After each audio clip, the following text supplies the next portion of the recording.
Los diodos de señal se utilizan para procesar información como señales eléctricas. Los diodos de pequeña señal trabajan con corrientes pequeñas de hasta 100 miliamperios, voltajes no superiores a 100 voltios y dependiendo del material semiconductor tienen caídas de 0.3 hasta 0.7 voltios. Cuando hablamos de un diodo de señal de germanio, este empieza a conducir en sentido directo con voltajes menores que los del silicio. Por esto se pueden usar para detección de señales de radiofrecuencia. En el esquema se ve un diodo de señal que capta las ondas de radiofrecuencia que deben ser detectadas y moduladas por el diodo para obtener una onda de audiofrecuencia que puede ser amplificada. Los diodos Zener están diseñados para comportarse como diodos rectificadores si se usan en polarización directa y como reguladores de voltaje en polarización inversa. El diodo Zener tiene tres parámetros específicos: voltaje de ruptura o voltaje Zener, que puede ir de 2 a 200 voltios, corriente inversa máxima y potencia máxima. En la siguiente gráfica se observa la región Zener, en la que se aprecia la caída en una forma casi vertical de la característica bajo un potencial de polarización inversa denotado como V sub Z. El hecho de que la curva caiga alejada del eje horizontal en lugar de que se eleve alejada de la región positiva V sub D indica que la corriente en la región Zener mantiene una dirección opuesta a aquella de un diodo en polarización directa.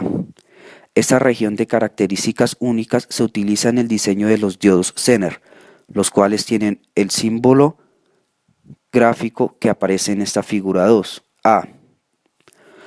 Tanto el diodo semiconductor como el diodo Zener se presentan juntos en esta figura 2 para asegurar que se entienda claramente la dirección de la corriente en cada uno, junto con la polaridad requerida para el voltaje aplicado.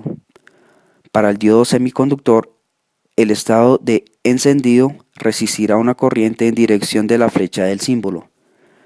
Para el diodo Zener, la dirección de conducción es opuesta a la flecha de su símbolo, como se indica en esta figura.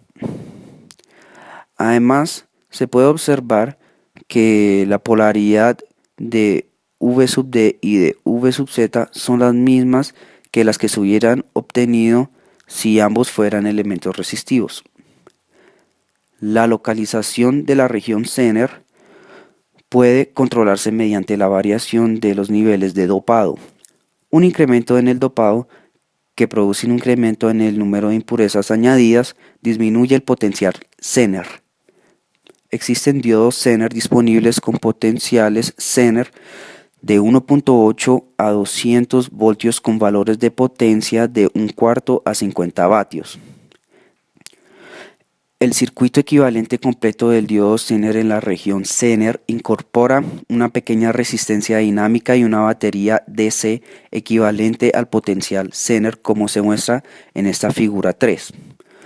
Sin embargo, para el resto de las aplicaciones siguientes debemos asumir como primera aproximación que los resistores externos son mucho más grandes en magnitud que el resistor equivalente Zener y que el circuito equivalente simplemente será el que se indica en esta figura 3b. En cuanto al uso de los diodos Zener como protección de un circuito, este impide que los voltajes que sean mayores al voltaje Zener lleguen al circuito. Se utilizan con lámparas y descargadores para proteger los circuitos de descargas eléctricas por rayos. El uso del diodo Zener como rectificador se hace con fuentes AC en instrumentos de medición. El uso del diodo Zener como regulador de voltaje mantiene el voltaje en un valor constante, aunque la corriente consumida por el circuito aumente o disminuya.